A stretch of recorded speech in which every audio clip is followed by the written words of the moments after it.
Hey guys, welcome back. I've been promising to do a Q&A for a while now, and I know some of you have left questions for me last week after the Australian game. It's now after the New Zealand game, and I haven't got to them. We just had a hell of a busy week last week, but yeah, getting to them. I'm probably going to split it into 3 sections, so there'll be 3 parts to this video, and based on the questions that you guys left on Twitter, I'll answer them as best as I can. But yeah, here we go, and I'll try and do as justice, and if there's more things you want to know, feel free to leave a question in the comments below, and I'll try and get to it in the next Q&A as well. If these are well received, I'll probably do more of them. Try and answer some questions that don't always come up at a press conference or don't always come up in articles that you read, so there might be a burning question that you want, but give it a watch and hopefully it answers some of the stuff you've been wondering or talking about with your mates. Okay, so here it goes. Okay, first question that I received after putting it up on Twitter was from Arno at Watsenam. Arno's an old mate on Twitter. I want to know what Wynand Claessen's angle is for holding up the sale of Newlands. I'm sure if somebody did some digging, we would find some financial incentive. It can only be misplaced sentiment or nostalgia. It can't only be misplaced sentiment and nostalgia, can it? He's costing Western Province dearly. Arno, to be honest, I actually have no idea what his motivation is for it, other than the nostalgia of Newlands. I'm sure there is a part of it that is probably being fueled by some of the supporters of guys like Zelt Maria, and I know they are part of the consortium as well, and considering those clubs don't want Newlands to be sold because for their own personal reasons, I'm not sure what it is, but they're the same guys who got Newlands into a mess in the first place. So yeah, I don't really take too much stock in that. There is definitely a nostalgia angle to the whole situation. But it's already been found that it can't be a heritage site, and the Western Cape Heritage Association has ruled upon it. I think the biggest problem for Western Province is that this application came so late, and is now holding up the sale of Newlands, which, as far as I know, there is a buyer already, and it's about to go. And for Western Province to move forward, they need an equity partner. They need this debt to be paid off. This debt that was self-inflicted by those guys that led them into administration. So, and I know, look, at the end of the day, the guys they owe the money to don't really worry. I've spoken numerous times to them. They're quite happy. They sit back. They're earning interest on that money. So, and it's only costing Western Province Rugby. So, yeah, the sooner it's finalised, the better. And the sooner Newlands comes up with something else, I think probably Wynand would have a much better time. And I know he's disagreed with me with this. Would have a much better chance approaching whoever's going to buy the place and try and incorporate some sort of nostalgic heritage avenue to make sure whatever they develop the place for afterwards has some sort of legacy of the Newlands rugby ground of the past. But other than that, I have no idea what his motivation is.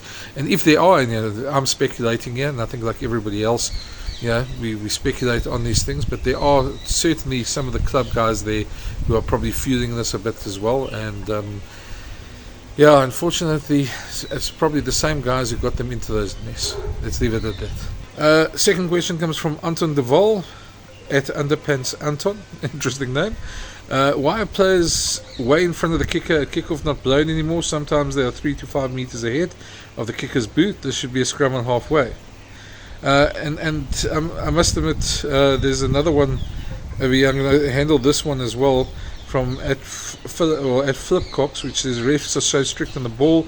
Hardly has to go in 5 meters at the line out, but hookers hardly stand behind the line these days. Now, both of these are pretty much the same sort of thing. Unfortunately, refs. First of all, let's say from a ref's point of view, there are so many laws to actually ref nowadays, that the smaller ones, same with the putting in the ball straight at the scrum, they should be refed, and they you'd want World Rugby to come down, but World Rugby hasn't really cared about those type of things. So you get refs that do the ref it, you get refs who don't ref it, and the problem is it's eventually so inconsistent that a lot of refs concentrate on they have these key areas that they ask refs to concentrate on, and so refs concentrate on those areas. I know it's a bugbear to a lot of people, especially purists of the game, but does it really make that much of a difference? I think if it's blatant and the player steals 2 meters, but most of the times, the guys, usually the lumbering forwards who just a bit lazy to sort of get in front of the kicker. I know the rabbit, the winger that runs up to try and get to the receiver, is usually the guy you must watch. That's the guy they probably do try and watch. But saying that, there's not much else over there that the ref doesn't ref it. You got and the lawmakers and should I say the ref bosses don't tell them as a key area to ref. Then we're going to have this situation again and again. I think the same. I've noticed also the hookers. A lot of them stand inside the field nowadays. I'm not sure why that's being allowed. That should be the AR's call to me to tell the hooker, and it should be a free kick if he does it again. Same with ball kick. Every now and again you see players get away with that. It just takes one free kick in a game, and that doesn't happen anymore. But again, these are not key areas probably that the refs are told to concentrate on. So a lot of them let it go. That's the best answer I can give you, unfortunately. If they don't ref it, there's not much you can do. Next one is a bit of a prickly one. Umlungu asks, will the Lions ever manage to get rid of Strali? Gotta be careful what I say here, but I mean, I think just to answer you quite honestly, I mean, are they trying to get rid of him? I don't think that's the case. I think the people in charge at the Lions are pretty happy with the job that Rudolf Strali is doing. You might have differences of opinion, but the shareholders over there seem to think he's doing a very good job, and we all can think the Lions are probably underperforming as a team. But I think there's a couple of other factors that go into that as well. I don't think anybody's trying to get rid of Rudolf Strali. So if you ask, are they ever going to get rid of Rudolf Strali? I think, well, most people have a set time at any business, no matter what business, and when that time's up, they'll leave. But as long as the shareholders are happy with any CEO, and that goes for every CEO in South African rugby, and as long as they're happy, then that's fine. If you feel differently, let's go through the structures and raise the concerns and through the relevant structures, the rugby structures. That's the best way of doing it. It's a professional game, and we might not all like personalities, but the people are there for a reason, and the people that place them there are the only ones that can remove them. So I don't know. I don't know too much about his job performance. I think there's a lot of times we don't know stuff that happens behind the boardroom. But I think if you bring it down just to team performance, then probably there's a lot of people that won't be happy with the way the Lions have done. Whether that's his fault or not, I don't know. The buck has to probably stop somewhere. But I don't think anybody's trying to get rid of Rudolf just yet. Okay. Next one comes from Gene Severkop Draak. That's an interesting name as well. How good are the chances of Easthuizen being included in the World Cup squad with Delenda and Willemse both having locked down the 12th spot? Well, I think there's probably one name you also forgot there as well is Jesse Kriel. And it comes down to that argument, comes down to what do you want in your squad. I think what we have to realize is that the way coaches look at World Cup squads, they want players who are versatile. So the more versatile you are, the better chances you have of making the World Cup squad. In Willemse's case, you can understand why he's there. He can play 10, 12, 14, 15. So that's why the Springboks will want him there. Whereas in Jesse Kriel's case, he could probably play 13, 14, 15. He's played all of them at international level. And that's why he's in the squad. And he's never let the Boks down. I know he's not everybody's favourite player, but to be honest, it's more a case of being out of sight, out of mind. Jesse is an exceptional player, a great season in Japan. And that's why he's in the squad at the moment. I think when it comes to Andre Esterhuizen, the agent of chaos and a really, really talented player, and we really like him. I think the choice comes down to, at the end of the day, whether you can have space enough for him in the squad, and that means by doing that, have you got all your positions covered? Do you have the luxury of having two number 12s, specialist 12s in your team? Especially when Andre Pollard can also play 12 if you really want him to. There's a couple of those guys that can probably play 12. I think sometimes it's unfair to players like that because you can only perform in the position you get picked in. And a guy like Andre Esterhuizen really impressed at Loftus. He deserves a shot. But I think it comes really down, his chances come down to what the squad makeup is at the end of the day. I don't think Damian Delenda is going to be dropped from the squad. I don't think there's any reason to drop him from the squad. And I think if Andre Esterhuizen makes the squad, it will because the Boks feel they've got enough cover in other positions that they can have the luxury of having another player. If you're seeing rattling bushes, I've had this in before videos. My dogs are around here, sort of going around in the garden here, so that's probably what you're seeing there. I hope that answers the question. Next question comes from another old mate, Martin Myers. Elton won't make the Boks squad to the World Cup. Mani just jumped over him, number 210 in South Africa. Well, I agree. At the moment he's in, I'm sure he's seen as the number 2 or the number 3 fly-off. You're probably going to take 3 fly-offs anyway to the World Cup, and Mani can play 15 as well, which is also good for him. As I said earlier, in terms of versatility, and Damon Willemse being the other guy who sort of slots in as a utility as well. Elton, we're all quite unsure what exactly Elton's position is.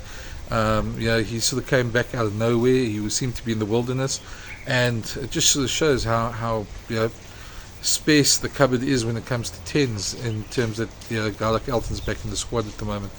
I don't say not going to the World Cup. I'd say if Mani's fit, Mani will probably be the 3rd fly-off, and I think he'll probably beat Elton for that position. But to be honest, there's not many other fly-offs. So if one of the fly-offs, if Andre doesn't get fit, then Elton will definitely be in the squad probably. So it'll be interesting to see what happens. But I think the Boks management are probably holding thumbs and crossing fingers and toes and whatever they can cross to make sure that Andre gets to that World Cup then. Next one comes from Pommy P.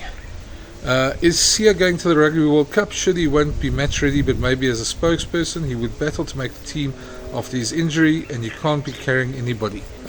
Pommy, I think you underestimate the influence of Sia in that team. Sia is a massive part of that team, not just his influence, the way he plays, and I think we saw against the All Blacks, they missed somebody like Sia in the tramlines, and they missed them sort of disrupting off the ball the opposition rucks as well.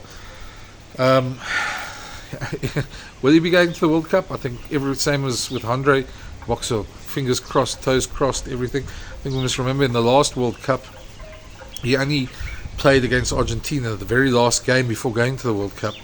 So, I think if he's fit, he'll definitely have a space in the World Cup squad. The Boks have made it quite clear that he is their captain if he's fit, so I think the onus is on him to get fit and ready, and they will have him in the squad if he's there. If he's not fit, I could probably see him going as some sort of behind the scenes guy in the team to help with. He's been such an integral part of Rassie and Jacques' team that I think he will be in France either way, and hopefully as a player and hopefully fit. So I think that's what we should all be hoping for. Next one comes from Peter O'Flynn. It says, will both Munster men make the World Cup 2023 squad? Peter, I think they've got a good chance of making the World Cup squad. I think the fact that they're in the squad now already is a very good chance. Erge, I think, will make the squad anyway. I think what Erge provides from the bench is something that few teams have. I mean, he's just such an athletic player that when he's on form, he's the type of guy that can really change a game. And you need those sort of players on your bench. I think Erge will definitely make it. I think you just realise the Boks have got some great lock stocks. When you look at it, they've got the likes of Eben Luet, Franco Mostert, Pieter-Steph du Toit can also play the lock. Erge, who else we talking about? Marvin Ari, Salman Murat could be fit as well. So there's one guy I know I'm missing now. The other guy, which we'll probably see against Argentina, would be Jean-Luc du Preez. So I think if it was up to me, my best guess would be the locks that went to the last World Cup. Erge, Franco Mostert, Luet and Eben will be there. And if you're going to take a fifth lock, I would reckon it's probably going to come down to either Marvin Ari, Salman Murat. You might be able to take 6 locks, and then John Klein would be in that thing. So it depends how they're going to make up the squad. But being a utility forward probably helps in that role. So if a guy can only play lock, I think they might opt just for somebody who's a bit more versatile. That being said, somebody like Pieter-Steph and Franco Mostert are both guys, and Jean-Luc are guys that can play that role of a utility. So maybe you would go for a more specialist lock. I think it comes down to that sort of question. I think Jean Klein's been exceptional in the URC, and I think I wouldn't have any qualms if he does make a World Cup squad. I just think there are guys in the squad already. The Marvin Ories and the Salman Murat, who's been injured. Whether he'll be back in time is another question. But yeah, it comes down to the makeup of the squad and how many tight locks they have, and how many 4 and 5 locks they have, and what they need. So he's definitely got a good chance, and I think we'll probably see him play against Argentina. Okay, and then the last one for this round, and as I say, I'm going to split them in. I'll do another batch of them a bit later, and some tomorrow morning. Would be from Nick Rosley. He says, why did the Springboks always name their match 23 on the Tuesday before the game? Last week it was 2 days before Eddie Jones named his squad. Do we think this gives us some sort of advantage? Or if so, that seems to be a bit of counterintuitive. I don't know so much. I think the Boks have got this attitude almost that this is our squad, this is who's going to play for us, come and beat us, come and try and beat us. I think the days of where you get an advantage of who's going to play for the opposition team are gone. Social media, people see guys playing, the players talk, the agents talk, and teams are announced usually on a Monday to the team, and then they all tell their friends and family, and it doesn't take too much of a especially not at club level, to find out what the opposition team is. I've often spoken to some people who aren't directly involved in teams, and it's easy. It takes 2 phone calls and you can find out who the team is. I think there's also, in the Springbok team was being so settled, there's no surprises anymore. So while some teams do it traditionally on the Thursday, I think the Boks look at it as it's a way of settling the squad before the game, and that everybody knows who's playing. And anyway, the Wednesday is normally just the last training day, and then the Thursday is usually an off day for the Boks. So I think it's more the way they structure their week, and the fact that they are a settled squad. I don't think you should read anything more into that than this, than that, should I say. Okay guys, thanks. And that was the first batch. The next batch will be up soon. Obviously you can see it takes a while to answer these questions, so apologies for doing them a bit late again, but I'll be back to do a few more and post them pretty soon as well. Keep an eye out on the channel, and of course if you haven't already, every Thursday Liam Del Carmen and I, the Sunday Times rugby writer, sits with me, and we do a pod called To the Last Drop about wine and rugby. We have a good old yarn and good chat, and we tell some stories from our both of us have travelled extensively and done tests across the world, and we talk about what's going on in rugby and what's going on, and have a glass of wine while doing that. So if you haven't caught it yet, please go have a listen. It's out every Thursday at 9 a.m. It's on all the major platforms that do podcasts, Spotify, Amazon, Apple iTunes, Google Podcasts, and Iona.fm. And I'll probably post it on Twitter as well, if the links as well for that, if you haven't seen it. But go do a listen and tell us what you think. It's a new project, and we're trying to get it off the ground. Cheers.